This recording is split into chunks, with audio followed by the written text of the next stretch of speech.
we have Dr. Justin Garcia with us today, who is the executive director of Kinsey Institute. His background, by the way, is in neuroscience and biomedical anthropology, and he has a PhD in evolutionary biology. He is the chief scientific advisor for Match. He's worked with Match for 15 years, no less. And he has been at Kinsey Institute 12 years, and it's his 7th year as executive director. So welcome. It's great to have you, Justin. Hi, wonderful. I'm so thrilled to be here. Always good to be with you, Mark, and great to be with everyone. I look forward to having a fun conversation today. Great. We've got a great room full of folks, so we're going to ask you some questions at the end, but I'm going to ask you a bunch of questions right now. I've been looking over, by the way, if you'd like to get your head around what Kinsey does, it's a wonderful movie. I think it's wonderful anyway, called Kinsey. And it was from 2004. It's 20 years old, but it's a wonderful movie. Good about the founding story, and it's a fascinating story. So when you look at Kinsey, you'll discover that Kinsey is really about sexuality, relationships, and well-being in a nutshell. And in fact, actually, you author the Singles in America report, which I think a lot of our room will be familiar with. And so this is in its 14th year, no less. There's an interesting quote on the beginning of the latest report. It says, "Today's singles are ditching the old scripts, stepping back to refresh themselves, doubling down on emotional intelligence, and rewriting the rule book of dating." So that's quite a big statement, an ominous statement. Does the rule book really need rewriting? Is my first question to you. Yeah, that's a big question, big statement, big question.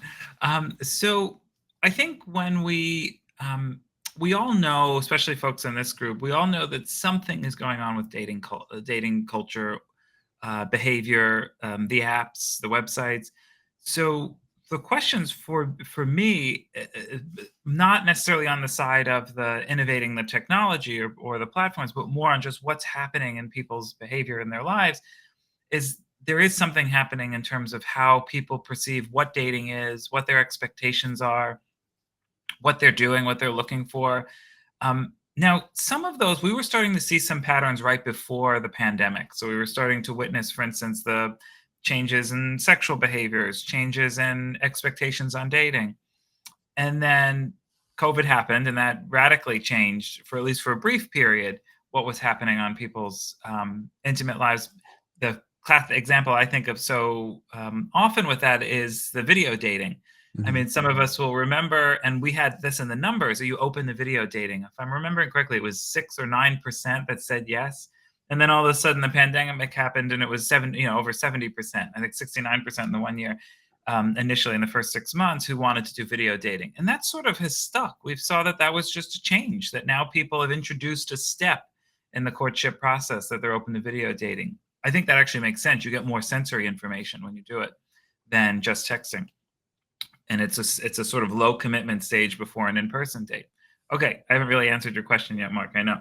So then what's the when we think about some of those changes, what's stuck and what hasn't, are we really starting to see some big changes now? I think we are. I started my career writing about hookup culture and casual sex behavior. But what I was interested in is my own research area was on monogamy, on the evolution of monogamy. So I was interested in how hookups existed with respect to people's desire for intimacy. So how is it that young people on college campuses were having casual sex? That was happening, but how are they navigating their desires for intimacy and connection while doing that?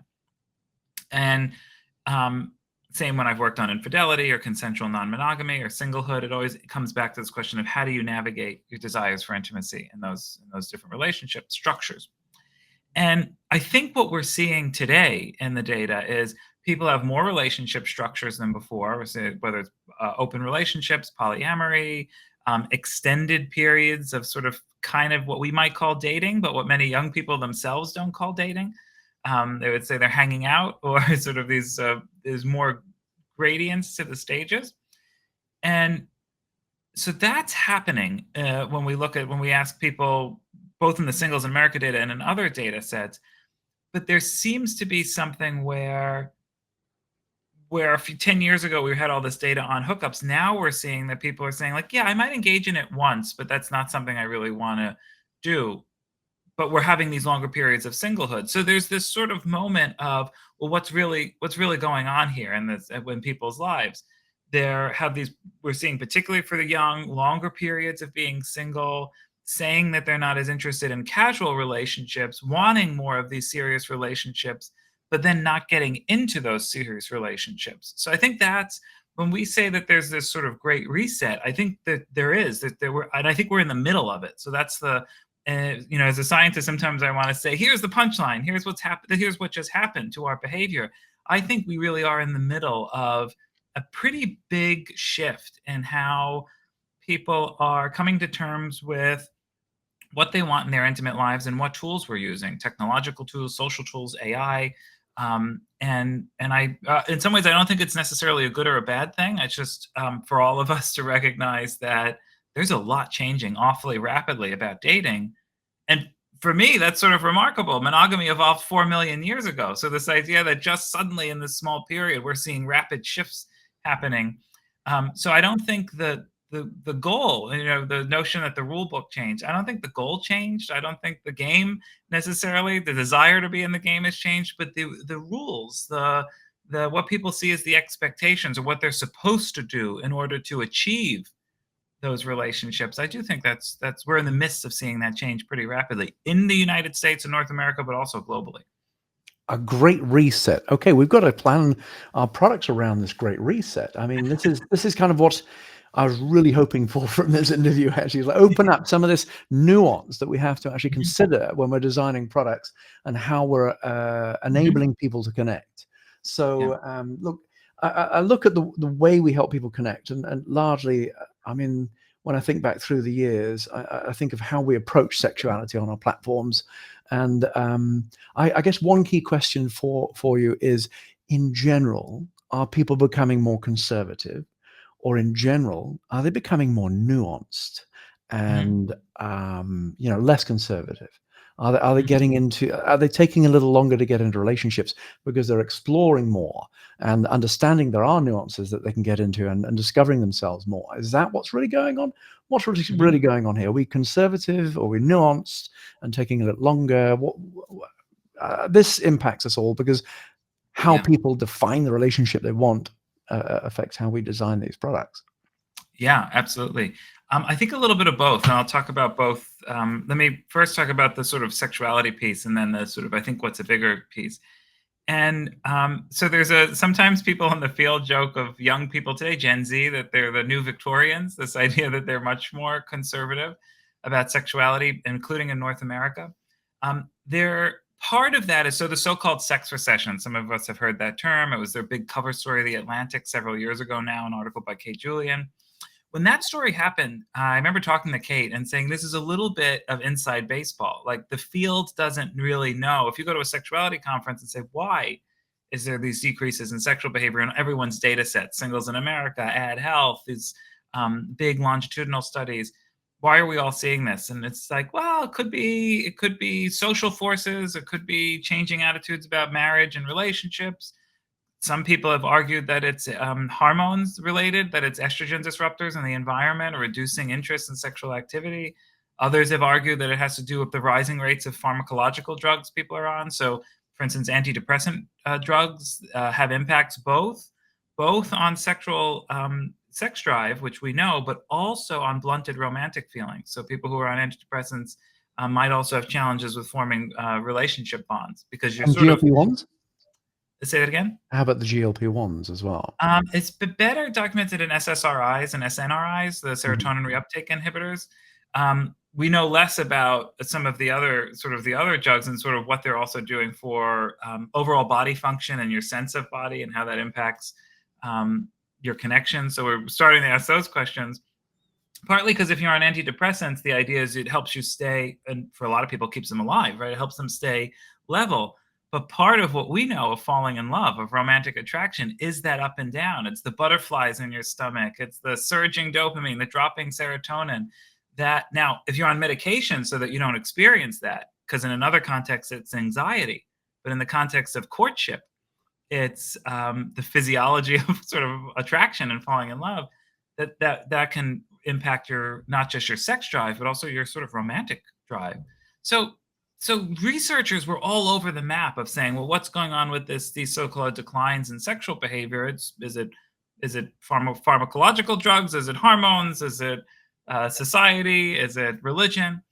So no one really know, and I think we still don't really know. There's a lot of debates about what's going on that, but we do know that the declines are happening in all these different data sets.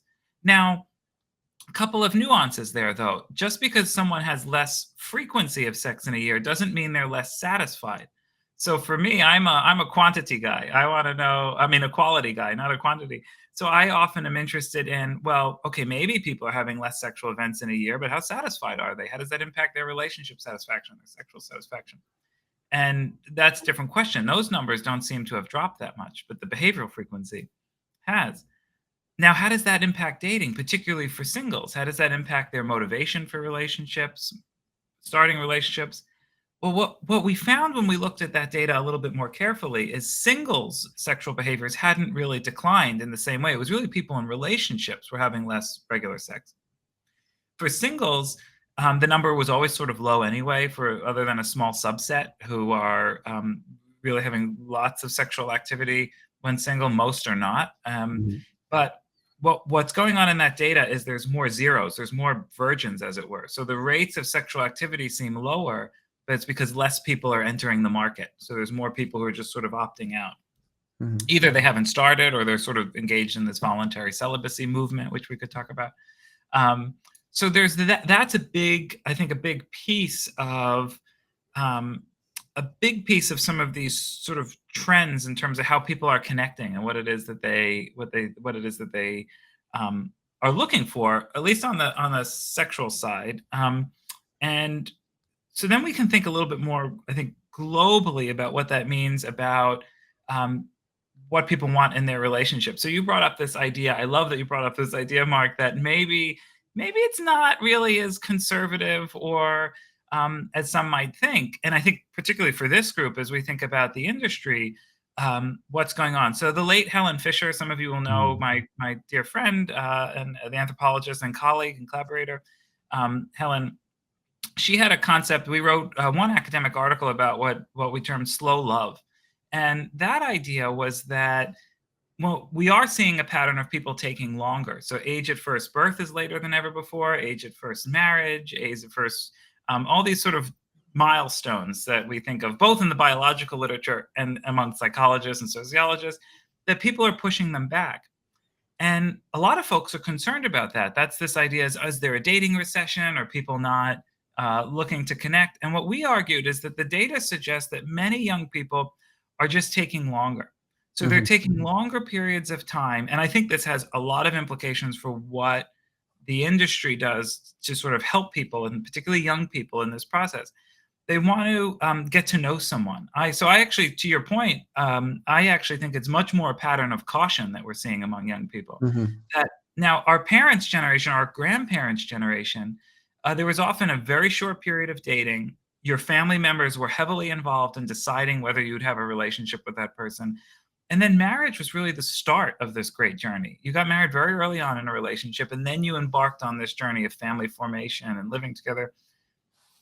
For young people, for a lot of ages, but particularly for young people today, and I'm using young in a broad sense in this way, like sort of below 40, is they want to know everything about a partner before they could imagine marrying them.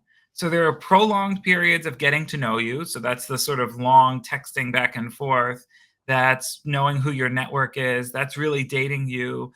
And there's these longer stages so that you're kind of hanging out for a while, then you're dating for a while, then you're boyfriend, girlfriend, or boyfriend, boyfriend for a while. Then maybe you're cohabitating for a while, and then maybe marriage. So, whereas just a few decades ago, marriage was the start of a journey with a person, today it's the finale. That's the big, grand, candle on top of saying, I already know everything. I know about your finances. I know about your emotions. I know what you're like when you get angry. I know what you're like when you get sad. I know what you're like when you're happy.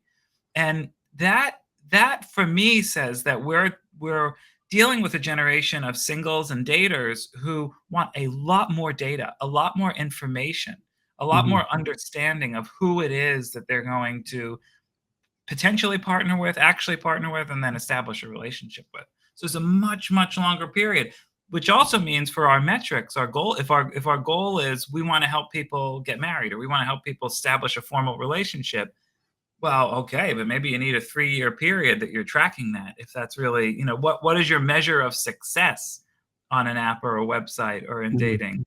I think in all sorts of ways we need to be rethinking what our success measures are in terms of what we're helping deliver to singles and daters. Yes, my God, that is the key question, isn't it? How do we Mhm. define success? How do we see success when people delete a dating app? We've either done a very good job or a very bad job. We don't know the difference, Mhm. Mhm. right? And So, it's so hard to get that data when groups, as many folks here will know, when groups reach out and try to get responses, sometimes people are like, "I'm happy, leave me alone," or "I'm fed up," or "I'm just taking a break. I'll be back in a few months." And you're so biased on the data is so biased on who's actually responding. It's really I don't put as a scientist, I don't put too much stock in some of those internal data. Not because they're internal, just because it's there's too many biases in the way that's being collected. The mhm, real way is to have a cohort and then see how people are dating and who falls off, who stays on. yeah. But that requires like a real like a scientific study design. I think what we generally regard as success is a second conversation, a 10th conversation, etc. Mhm. There are leading indicators. But Yeah. what would ideally happen is like, okay, 5 years in a relationship, got kids, didn't get a divorce. Mhm. That's pretty darn good success. And it's Yeah, got a good bigger exactly. rating. How Yeah, do we do there's, that? I the mean, anthropologist Margaret Mead famously was interviewed, and the reporter asked her why did she think, all 3 of her marriages failed, and she said, "Pardon me, all 3 were a success." And great. and I do think it's an interesting, and I think for changing, culturally changing of what's our measure of a successful relate not only successful in dating, but what's a successful relationship? Is the sole measure it has to last forever? Yeah, right. What Great about point. happiness? What about quality? What about, experience? So, Yeah. um, and I think that's shifting too. I think that culturally, people are thinking about that issue more. Now, interestingly, divorce rates are starting to drop for the first time in a very long time. So they had been Oh, plateaued for a while. At least in yeah. North America, the divorce rates are starting to drop. So one could argue that this pattern of slow love is producing more stable relationships. Mhm. I think in most recent data I saw 85% of people married since the 2010s are still married 10 years later. So the marriages appear to be somewhat more stable than they were in decades past. Oh, well, that's wonderful to hear. That's Mhm. great. And how's that change internationally, I wonder? It's a very good question. There's partly it's the metric of marriage varies quite a lot. Mhm, So, for instance, in many parts of Europe, you'll see much higher rates of cohabiting couples than here, but mhm. aren't necessarily legally married. So it's a little bit challenging to make those multinational comparisons because what marriage means, Yeah. if you're interested in couples that live together or have kids together, and as opposed to the formal institution of marriage, and then if we keep going, I'm in North America, so I went to Europe. If we keep going east and then think of what we're seeing trends in Asia, including both East Asia and South Asia, Mhm. even there we're starting to see. I say even there because the norms were very much that you didn't cohabitate with a partner till you're married. In many places, we're seeing those norms change throughout Asia as well. So a lot of what marriage means, Americans still pretty much hold on to. We're very committed to gender and marriage as concepts, but globally, we're seeing a lot of swirling around what that means. Gotcha. I've got 3 hypotheses to run by you based on what you talked about from, the macro trends. Seems like, one hypothesis number 1, I think the cost that maybe there's a cost increase effect. I mean, the Mhm, cost of owning a home, the relative cost of owning a home and having a family has gone up significantly. So I wonder mhm, if there's a strong correlation that can be seen with the cost effect, the cost increase effect. Secondly, youth extension, not just life extension, but youth extension. I'd argue life extension has improved, but youth extension has improved more. So the time at which we can expect to be healthy within a lifetime has increased more. Has that dragged out our numbers for marriage, etc.? Does that correlate with those trends? And then also screen time. There's got to be a Mhm. correlation with screen time and Mhm. sexual activity. Yeah. I think we've got a generation. The hypothesis will be as we have spent significantly more time on screen time, that has distracted us, at least for a while. It has distracted us from getting down with it. Yeah. Yeah. Yeah, so has there been any studies across those three effects, I wonder? Yeah, I might ask you to say more on the first one. I think there's fun. I want to unpack that one together. I'll go backwards. The third one on the screen time. There has been, so some folks will know Jonathan Haidt's new book, The Anxious Generation, has been a blockbuster. I think it's been on the New York Times list all year. John's a excellent scientist, but controversial argument that he makes about Mhm, the impact of social media and but particularly its screen time is his argument, and that the sort of way that we're focusing too much on the sort of play aspect, particularly for young people. Of so it's not necessarily like what he actually argues that watching a cartoon for a kid is not as bad as they're actually using a tablet or a phone and swiping and seeing this responsive technology that was developed to be responsive, but that can actually get them too focused from the world around them. It's a great hypothesis, Mark. Now I want to test it. I have a feeling I'm going to call you in a few months and say, "Guess what? You were right." right. I don't think there's been great data on it. There has been media studies. One of the things they struggle with often are like how you actually track it. So you can ask people to recall how much TV did you watch, how much pornography did you watch, how much are you on your phone, and people aren't great at guessing that. Mm. If you're like me and you get that Sunday, I think it's a Sunday text report of how many hours you're on your phone every day, and I'm always like, I was so much better this week, and I was like, oh, actually, I was not.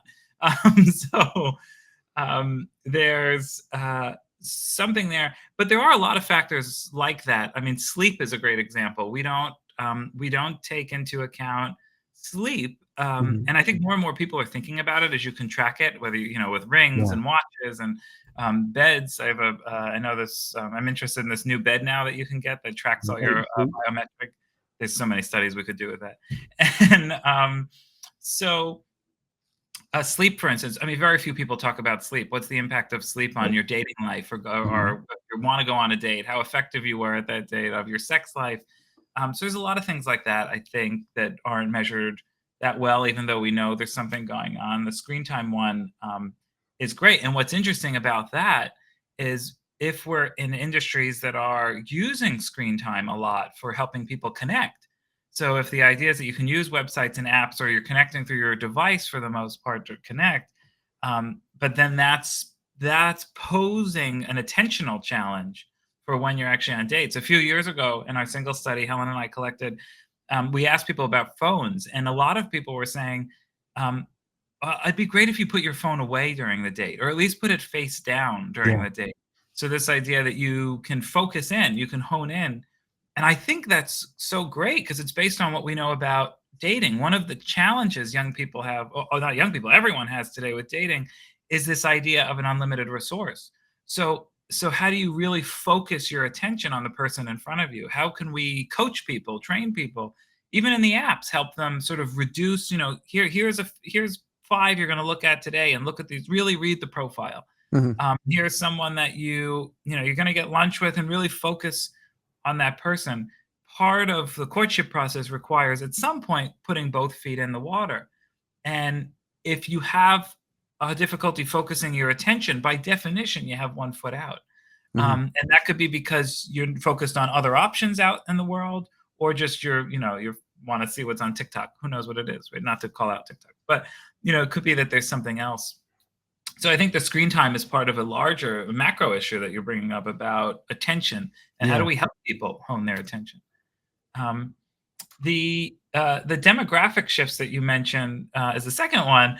I think are really, for me, is really interesting because there's all sorts of things going on, including now. If we go back 100 years or 200 years, humans were having much later ages of like pubertal development, and so So people were maturing at later ages, and often then, not reproducing or having marriages until after that. So I think the average age of puberty about a century ago was close to 19.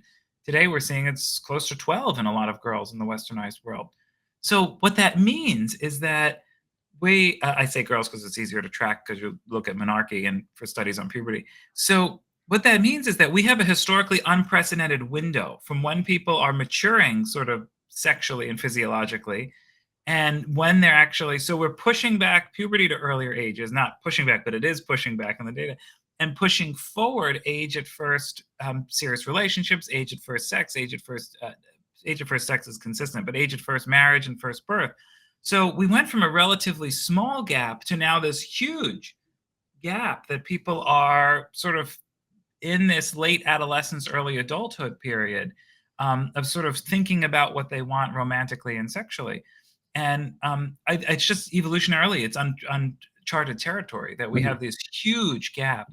And we're starting to see people pushing back marriage and childbirth to later in life. Not that childbirth is for everyone, but in terms of it gives us a signal that that these life history milestones, when they land in people's lives, the sort of social and cultural pressures have changed rapidly in terms of what people um, want or they think they want or when they want it. And in some ways, that's a challenge because it's so different. And maybe there's you don't have the same prompts or pressure points. And in some ways, it's wonderful because people feel more free. But what's interesting is when there are these sort of cultural weights, when your family is telling you it's time to get married, when you have these social pressures, when there's an expectation of you do this by 25. I'm not saying that that's good or bad. I'm saying that when we loosen that up, it means we've got an awful lot of people who aren't really clear who or what are they turning to? What are the goalposts? Mhm. When should I be doing this? And if you don't feel there are ever goalposts, Mhm. um, that can be a challenge. I think that's a challenge for a lot of people dating today. We did studies on long distance dating years ago, and one of the things that we found is the real challenge of long distance dating is when you didn't know if it was going to end and when it was going to end. Yeah. And again, it's that idea of there's a goalpost. If you're off to med school for 4 years and then I know we're back together, okay, if you've just moved to the other side of the country for work and like maybe in the next 20 years we'll be together, that is just this unbearable weight. And I think for Mhm. so many people, they don't have goalposts. And I'm not trying to suggest we should create them. I'm not trying to suggest we need, everyone needs to be married at 25. That comes with its own problems. But without them, the freedom has become um, a kind of a paradox of choice in some ways. That there's so much freedom that we have a hard time honing in on when we want to accelerate our milestones. Yeah. You know, thinking about how sexual behavior and pair bonding and kind of the nuances of sexuality impact our design, but surely the opposite is true. It could well be that our design is really affecting sexual behavior Mhm, and the nuances of sexuality and how people are bonding. What do you think? mhm. Yeah.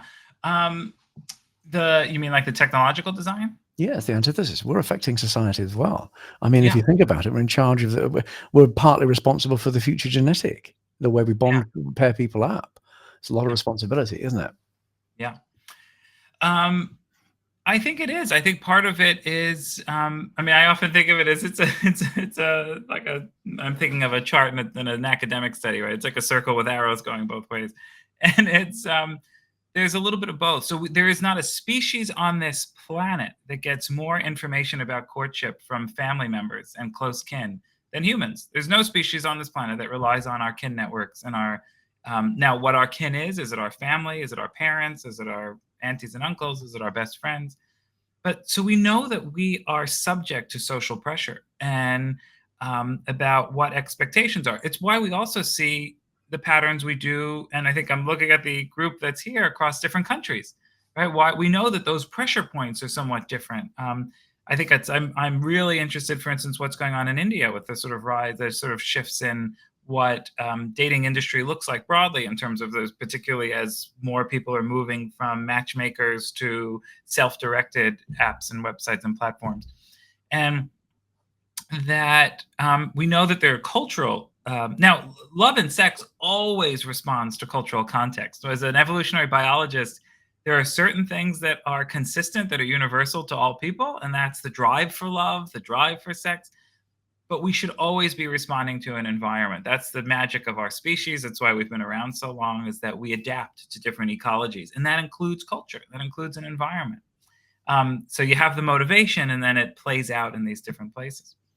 And so, so I think to your point, what I like about that and thinking about that is we innovate, we create technologies to help us find stuff, but that doesn't assume that we've done them in a way that um, that are solve all of our issues. So one of the challenges we all know, for instance, on apps with app dating is that often people feel like they have too many choices and they have a hard time focusing in. Now, cognitively, the brain will do something that you often discount about the first two-thirds of options, and then when your brain has sort of come up with the idea that you've hit like an average, then you'll start to say yes to individuals that are higher than the average. So you're sort of subconsciously calculating this sort of mate value of people that you're interacting with, and then kind of coming up with a threshold.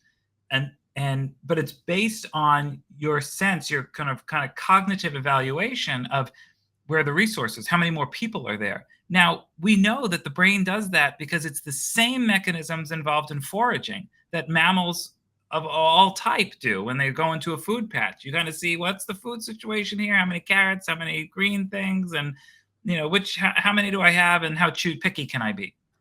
But when you have a sense of an unlimited resource, that there are thousands, an unlimited number of people here, you don't ever really say I have to choose anything. And so maybe the technology we've created to provide this remarkable opportunity has unintentionally made it so that we have a hard time really focusing in. The brain has a hard time focusing in of saying, this isn't actually an unlimited resource. You need to sort of stop and eat a carrot at some point. You need to stop and go on a date with someone at some point, which I think is also some of the tensions between self-directed app use and matchmaking is the coaching and the matchmaking is trying to, in some ways, push people into that and to say, okay, here's your list. Let's get them to connect. Perhaps AI can help. One of the results from the Singles America study I observed was that 1 in 4 online daters are using AI in the process of online dating. Yeah. What do you like about that? And what do you Yeah. not like about that? What's the good and Oh the my bad God. from that? Oh my gosh, I could go on forever. I was just talking to Evan and I were talking earlier. I did an open to debate on this topic in New York a couple of weeks ago, and the I think it was 26% we found of singles. So the Singles in America study, for folks just who aren't aware, every year we collect a sample of about 5,000 U.S. singles. It's a demographically representative study. It's fully funded by Match, but it's an independent study that we do. So the scientists have control of the data. And that's actually for anyone here. If you partner with a research team or a university or scientist team at any time, it's important if we then go publish those findings throughout the year in academic journals, but it's very difficult to get it in an academic journal if I'm unable to say it's an independent study. So part of when you partner with researchers, you have to kind of have this leap of faith to say you can't control it like you would an internal study, which have their own utility. But it's really to say, how do we understand this? And then they have to be free to release it. Actually, the university doesn't let us do those studies unless they're independent. We can do them, but then you have to charge a premium. It's like 5 times the cost for the company. So just a little inside knowledge for anyone partnering with researchers. So what we found in our Singles in America study this year, 5,000 singles, demographically representative sample in the United States, 26% were using AI, half of Gen Z, nearly half of Gen Z, so young people more, for in their dating. Now, there's a couple of really interesting nuances here. I have a couple thoughts on this. On the one hand, I think it represents a really amazing opportunity for people, and it can help people hone skills. If you are worried about, we see people helping look at pictures and choose which pictures to use. These ones are crisper. This one you're smiling more. This one you're so that kind of way, helping people choose photos, helping people maybe with prompts can be helpful. I think that part of it is also folks, particularly neurodivergent folks, but anyone who is struggling with communicating, practice with. This is a sort of an augment that you can practice. Where I'm a little bit more cautious is when people don't use it necessarily as an augment. I think that's a brilliant application when we use it to sort of replacing. So when we're watching people with a AI boyfriend and girlfriend, or having these chatbots that they're using as sort of with relationships, I think that poses a real challenge for people finding the connection that the human animal wants and needs. Um, but we also know the industry is changing so rapidly. The AI world is changing so rapidly. There's a lot of reports that this next, I think it's AI 5 generation that's coming out, is going to really sort of be a huge step forward in the technology, and how people are able to use it. So, on the one hand, I think there's a lot of opportunity. I'm also a little bit cautious on how people are using it. And in part, one of the things we see in the data in our study is a lot of people are saying, well, I can use it to help craft a response. I can use it to practice what to say. I can use it for my photos now, but I just matched with you on the app, Mark. I don't want you using it too much. And because if you're using it too much, then it's inauthentic. And the Yeah. whole point of courtship, at least evolutionarily, is honest advertising, honest signals. I want to know who you are. So there's this kind of built-in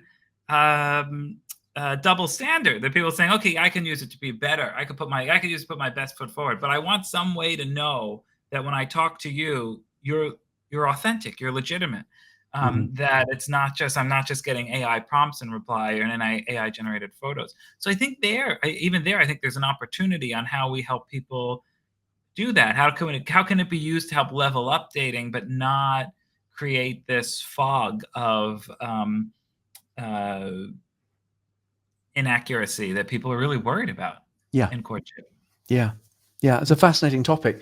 I mean, we can really enable users, can't we? We can augment is a wonderful word. I think it's exactly what we can do, really. It's just kind of improve the experience without lowering the authenticity. The part that I like to think far into the future. And so the kind of the test, like there's test ideas that you can kind of consider and then work back from those crazy test ideas. But this is not a crazy test idea. I think by the year 2030, your best friend will be an AI. I think everybody is going to have an AI best friend. I'd recommend having a look at sesame.com, for example, and just trying out sesame.com. And that's now. Imagine in 5 years' time, when it's enabled to know everything that you ever asked it and every nuance of your character and everything, maybe you'll even let it observe you. We're moving into this freaky territory. It's like, how's that going to affect our products? In dating, we've got to really take control of the kind of authenticity. I think of Snack. That Snack was an interesting product that was introduced a while ago, a startup, and I was fairly horrified with what they're trying to pull off. It was like, my AI is going to talk to your AI, and they're going to date, and then we'll let you know how it went. Like, isn't that fairly horrific? Yeah, that's wild, right? And it's pushing it off to, I mean, it's sort of like a movie of like your secretaries, right? Seeing if you should go on a date together. Yeah. And it's, and a friend of mine on campus is a roboticist, and they've been using these sort of, some people will know this, like there's a small seal or a small dog, particularly people with Alzheimer's or people with, and this idea that you can have a companion. It's like AI light. It's not really, it's like when you pet it, it lifts its head. And but this idea that we can have these devices that are responsive, whether it's just an orb on our desk that you talk to and that's helping with emails and schedule management, or is it something that provides that emotional support you're talking about, which then it changes, so much of emotional support is about regulating to another person. So what happens when I'm getting that support and then I go home to my spouse and, say, well, my AI told me I was handsome 3 times today. And would you like to do that too? Or so it's our expectations of what we could have in our relationship, want in our relationships, I think could also change in really interesting ways. There's so many studies to do here. And then how it impacts how we help people really connect and form long-term bonds, meaningful bonds. I mean, if they know better, if they end up knowing us better than we know ourselves, then surely they could be the ultimate coach. Surely they could help us with these problems. And, one of the things matchmakers seem to do is sugarcoat feedback. right, after a date. They sugarcoat the feedback and help people improve. There might be something that there's a recurring problem when people are going on a date and they're letting themselves down. But matchmakers are very good at kind of sugarcoating that feedback, which can be pretty Mhm. harsh at times, and enabling the other person and helping them learn and up their game, basically. Yeah. So I look at all that and it's like, it's kind of exciting. You know, Mhm. your role, the dating industry's role. I mean, here's a question for you. Imagine, if you will, you're single. What would you do to be unsingle in 2025? Yeah. Oof. Well, I'd reach out to everyone here. Okay, good. First thing you do, The use your very network. qualified room. Yeah. Yes, use your network. Um, but I think that what we are seeing in the data in our studies is, and in terms of like this part of what this reset is this real demand for authentic dating. Yeah. I think some of this is we've heard a lot about vulnerability in the popular press in the last few years, and people being vulnerable at work and being vulnerable in dating. Now that comes at I think there's a caution to that, and in fact, even though we say that, most people most people don't want someone to show up to a first date that's totally vulnerable. Mhm. Because you partly want to go through the sort of social psychology is first you want to connect with them. Now, vulnerability helps them connect. If I share something, a vulnerability, it helps us build a closer bond. But you want to go through the process of building a friendship sort of early on, and then stoking any of those romantic and sexual sparks that are there. So I think we have to be careful with that. This idea that you don't want to kind of encourage people to go on dates and dump everything. So if I were single at the moment, I think part of it is there are so many great tools, whether it's matchmakers or apps and websites. I still think that they're great tools. I don't think that I think there's been too many headlines about the sort of crisis of the technology. I'm not convinced that's the case. I mean, I don't work directly Mhm. for the for one particular company, so I don't necessarily have a dog in that race. I'm not convinced by that argument. I'm not convinced by what we're seeing behaviorally and culturally and in the technology that it's the apps are to blame. I think there's shifts that are happening in dating Yeah. culture. So I would say be authentic.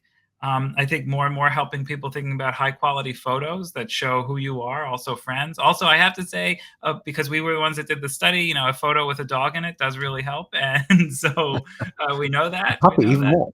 Puppy, a good puppy, particularly if you're a male, not cats as much.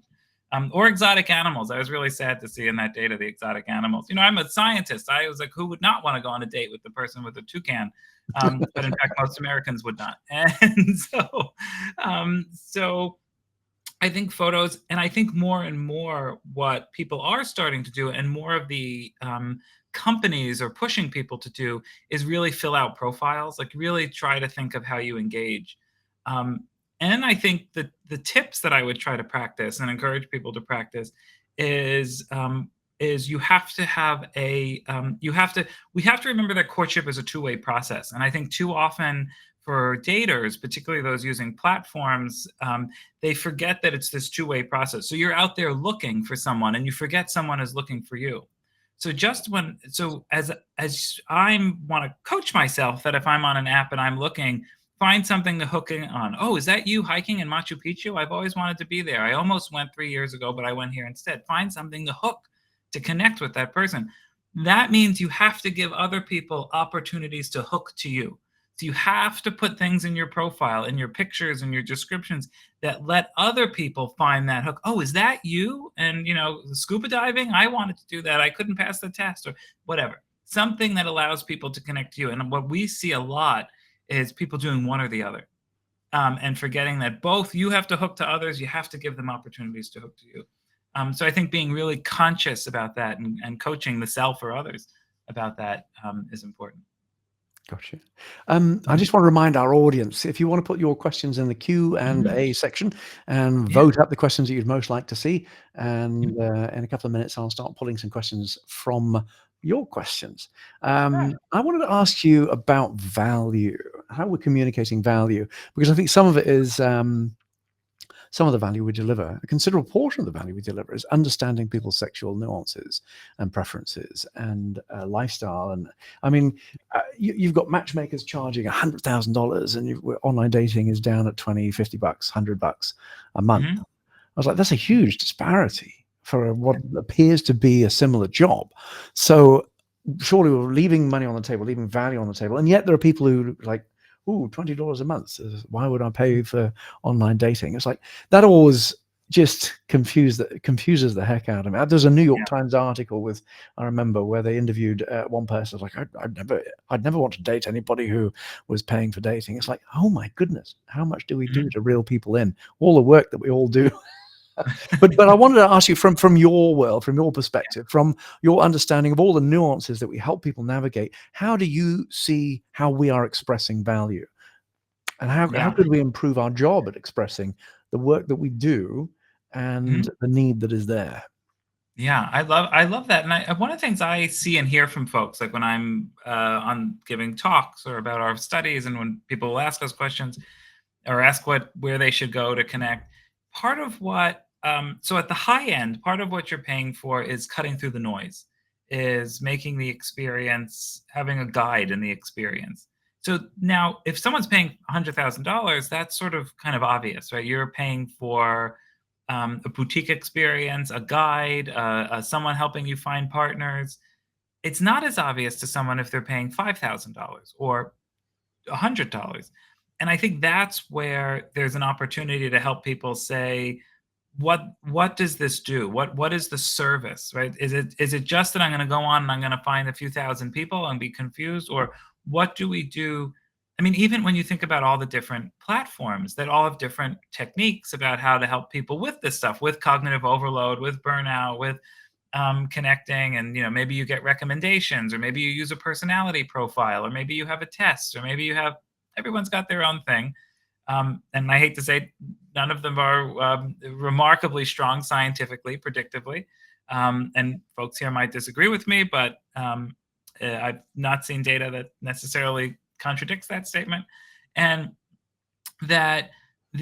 so we know that there's different things people are trying to connect, but how do we let people know? How do we let users know that that's supposed to cut through the noise? That maybe you don't have the $100,000 experience, but even if it's a $25 experience, the goal there is to help them cut through the noise and make the experience better. I am not convinced that, I mean, I'm on a college campus right now, that if we walk around and ask everyone who's using a dating app or a hookup app, that they understand that whole purpose is that you're on a campus with almost 50,000 students. This is to help you kind of go through that. If you're in New York City and on the subway, how come you didn't find someone to date? I mean, you were on the subway with a few thousand people. Right? How is it on all possible you didn't find someone to date? This idea that we need and want a guide to go through that process, to help us sort of narrow in on the options. I don't think that story has necessarily really been communicated. At the same time, we know, and many of the folks here know this better than I do, frankly, so I'm curious what others think, that there's this sort of cringe culture happening, particularly with young people. Whereas, when I was dating, the idea that I might use a super poke or super like for someone, that I spent, a quarter to really say, I want to bump up in the algorithm. I want to bump up where I am on your list. That was maybe charming. For people today, particularly for young people, it's totally cringe, as they would say, right? It's that you're trying too hard. Don't use your quarter on me. Why are you trying to show that you have a quarter? That's a big mindset change, including from our generation, the people who are all here because we're an older generation, where it was, well, a little display of resources shows that, I prioritize connecting with you. That's not what we're seeing with young people. They find it sort of showy. They find it trying too hard. They find it almost equivalent to harassment, which is so shocking to me, right? It's just a very different reaction to some of that. So encouraging people to pay for access to a platform, but not pay for access to a particular partner. I don't want to have to pay $100 to go on a date with you versus you, but I might pay it in order to be part of a world that curates for me. Yeah, and I think great. that's an important distinction for a lot of people. I think you expressed that wonderfully. I mean, the aspects of coaching almost, and curating and being a guiding light towards someone that you can really connect with. I mean, there's huge value in that. We could express that better, I think. So what's lighting your fire in terms of studies? What you're working on, your PhDs are working on. What is lighting your fire at this stage? What have we got to look Yeah. forward to? Oh, we've got all sorts of projects. When I became the director, I did a little less of my own studies. We still do the Big Singles in America study, and some really interesting findings from this year. including one I'll share that I'm really fascinated with. So we found that in this year's study, because I'm curious also what everyone here thinks, we found in this year's study 60% of people believe in love at first sight. Now that's up from 30% just a few years ago.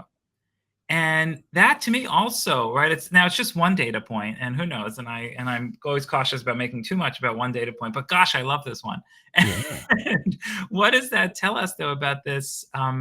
These ideas, these attitudes, these maybe fantasies that maybe good, maybe real, that people have about this idea that connection can be instant, that they can, Mm. I mean, that's pretty high. 6 out of 10 single Americans are saying that they are holding on to this view of love at first sight, that they're waiting for that person to materialize, and that's how love is going to be formed. And the fact that it's gone up, even though we're seeing kind of decreases in sexual activity, we're seeing decreases in going on first dates, that number is going up. So that people are holding out for something that they don't Mm. seem to be getting, that doesn't seem to be getting delivered. I'm really interested in unpacking that sort of look, not just that one item, but all the things around. Is that for me? Is it a signal? Is it a little canary in our mind about something that's going on? So I'm thinking about that. And then, as you know, my big project is in February. I have a new book coming out called The Intimate Animal. So that'll be out in February internationally, both in the US with Little Brown, and then Penguin in the UK and globally. So I'm excited for that, for The Intimate Animal to be out to the world. And what I do in that book is really play with the tensions between love and sex and people's lives, whether you're single, you're starting to date, you're trying to maintain a relationship, you're separating in a relationship, on how those tensions play out in our intimate lives, in so many different ways. I would love to have you back on LTR just before the release. I love it. Thank you. I And love follow up with that. it. In fact, maybe there's a NetGalley or some way I can do Yeah. a pre-review, and I'd love to get into I the would love it. details I'll share it. just before the release, because I know you're going to be crazy busy afterwards. But Yeah, we'd love to I have was you back. approving cover art this morning. So Good. The Intimate Animal. That's fascinating. Mhm. Yeah, good. Okay. I also wanted to ask you how we can help you. I mean, we've got a room full of CEOs of dating companies here. Is there anything that we can do to help? Yeah.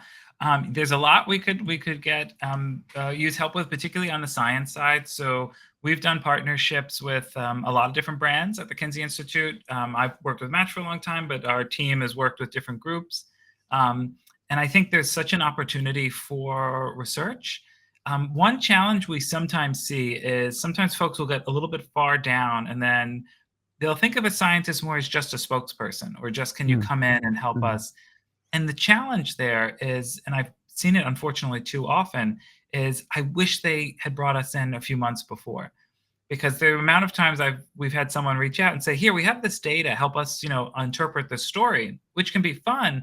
And it's like, "Oh, you didn't ask the questions the right way. I actually don't know how to mm. interpret this. I don't know what it means for users or for the state of dating." So I think there's so many opportunities for partnerships around collecting high quality data that we can use, that can generate business, that can inform the industry, but also inform the conversations, the cultural dialogue around dating and love and intimacy and connecting and matchmaking. So for me, I see a lot of opportunity there. Kinsey Institute as a research center is a non-for-profit, so we rely on grants and contracts. That's how we're able to do our work. So we're always open to partner with folks for research studies, for collecting data, interpreting data, publishing data. I think that, and in a world, we're going back to what we were talking about a half hour ago, where people want this sort of authenticity. They want to be able to have faith and trust in the process, in the Mhm. matchmaking industry and the dating industry. Part of that is having high quality information and data that we're releasing to the world. I think that that's a self-rewarding system. The more and more we can do that. So Yeah. to everyone here, I would encourage, reach out if you see opportunities to partner. Let's explore them together. Perfect. Great. I'm just going to see if we've got a Q&A question. I think we've got a couple here.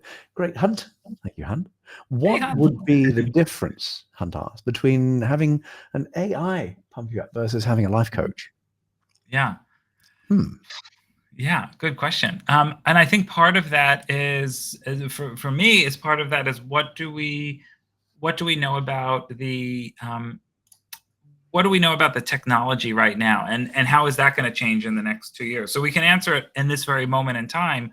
what is that going to be like in 6 months or in 3 years? So what you were saying also, Mark. Um, so right now, I think the life coach, this idea is that if you have a life coach or dating coach, there's someone who knows me, who understands. So I can ask an AI a prompt and say, is this the right thing to say to someone on a date? Whereas, and they might say yes or no, or your grammar is wrong, but a coach might say, well, that's not, I know you. And I know in fact that you are, you like to have more fun than that, or you like to be, or you're doing that thing again, right? Hunt would say to me, you're doing that thing again, where you're not opening up, or you're being too flirty and not being, so you get a relationship with a coach. It's someone that they get to know you. So that's part of it. And part of the issue is that, at least right now on AI, most Americans don't trust it. So there are a couple of different studies suggest about over a third of Americans. Well, in one study, about seven, if I remember correctly, it was about 7 in 10 people don't trust AI to make ethical decisions at work. And when a subset of that study of people who were very familiar with AI, so you think, okay, well, what about the people who really understand it? 77% of them don't trust AI to make ethical decisions. So the number went up the more you knew. And about a third of people think that AI is we have to worry about the future of the world. So what that piece there means, that now the reality is AI is coming, and but what that means is that people are trying to figure out their sense of trust with these technologies. So how do we help that? How do we help encourage people, say, okay, here's technology that you can trust, or why, or here are the guardrails. So I think that is the piece that's coming. And I think on the point of a coach, how do we have guardrails and say, is it a replacement of a coach, or here's the augmented piece? Here's where we can integrate an AI into an app platform, for instance, and it can give you some rudimentary prompts. And that could be a really powerful augment for a lot of people in terms of integrating AI in dating and relationships. So I think it's hard to just say one or the other, that it's just like it's all good, it's all bad. That there's a balance of how we use it, and how we balance that with other things or people or coaches or matchmakers that we feel trust and understand what we're looking for. Because the thing about an AI is it's going to use what I tell it. So I could tell the AI, here's what I'm looking for. Whereas Hunt's going to turn around and say, I've worked with you for 6 months. That's not really what you're looking for. And that magic requires, I think, the talent of someone experienced in the industry. Yeah. And we have to find that balance. I think that's I think that's what's coming over the next couple of years. Hasib Musa has a question for you. What have you seen to be the biggest learning gaps for those that want to date but have not had success or feel uncomfortable dating? This was an issue a while ago, actually, with Match Group. I remember Match was like the group that that really wanted to reach were the people that hadn't done online dating. I think, who hasn't done online dating at this stage? But there still is a pocket of people that have not been comfortable with online dating. What's going on there? What can we do? Yeah. I think when I think of these gaps, I think there's a few of where I think it goes back to the question you asked before of how do we demonstrate value to people, if whether that's because I think the thing that we demonstrating value for many people today, it's not just about because of how they're spending their money. It's about how they're spending their time and their emotional energy. So that demonstration of value is, we're not selling a product as a field. We're not selling a product that's like, here are your eyeglasses, right? And you buy it and you run. We're selling an experience. We're selling people, we're taking them on a journey of finding partners and a relationship. So that demonstration of value has to be for time, for energy, for emotional engagement, and money. And so how do we demonstrate that for a lot of different demographics is important. And I think what we see is that the rise of these niche groups for different demographics has been trying to do that, but in some cases has made them too many niche pockets. And then there's not, we're sort of isolating groups in ways that are challenging. So there's that. The other is, I'm thinking of this study we did on sex education. We collected a sample of a little over 3,000, I think 3,900 Americans. And what we found is 44% nearly half, 44% of single adults told us that if they had had more comprehensive sex education when they were younger, they would have healthier and happier relationships today. So much of the sex education literature is like on adolescents or young adults, and what in terms of risks they've taken and what they knew or didn't. What we did is we said, let's look at a sample, and you just feel like you know enough. And so many people were saying they didn't know enough. Now, they were saying about things like pleasure and consent, importantly, on the sex ed side, but they were also saying, I don't know how to ask someone on a date. I don't know what to do on a date. I don't know what to. So I've been really thinking a lot about like dating education, healthy relationships education. How do we integrate that? We might talk to young people about sexually transmitted diseases and pregnancy. But are we talking to them about courtship and relationships, and what kind of pictures to put on an app, and where to go on dates, and how to make sure your friends know where you are, and how do we know? I mean, for the most part, no. So how do we really think about and creating a sense of joy? I mean, dating should be fun. It should be pleasurable. It should be, how do we bring back, for me, it's a science, but it doesn't mean it's not pleasurable and fun. How do we bring back that joy in the dating process, as opposed to this idea that it's a test that you're going to find the one, that we're going to have that love at first sight with that one when they pop up. I think we need to cultivate a lot more joy in the dating experience for people. God, that's beautifully said. I think you've prompted me to do cuts from this video and do shorts, because that was just beautifully said. Steve Dean on the Cortland Brooks team, and a long-term fantastic dating coach as well. Can you think of new revenue models for dating apps beyond subscriptions that take advantage of AI's capacity for compatibility-driven matchmaking? New revenue models, new versions of dating apps beyond subscriptions. That's more for you than me. I don't know. You're better at that. Yeah, I'm not sure how to answer that either. I don't know. I think that's something everyone's thinking about. Is maybe that's the prompt. We need to discuss this. Should we go to the tables? I think it'd be good to go to the tables. And Steve, let's meet at the middle table and let's unpack that a bit. Yeah.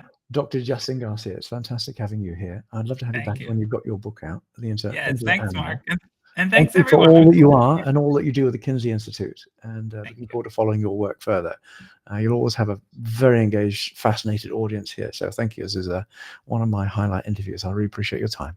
Thank you. Grateful for our long friendship. Thanks for having me on. Great. Thank you.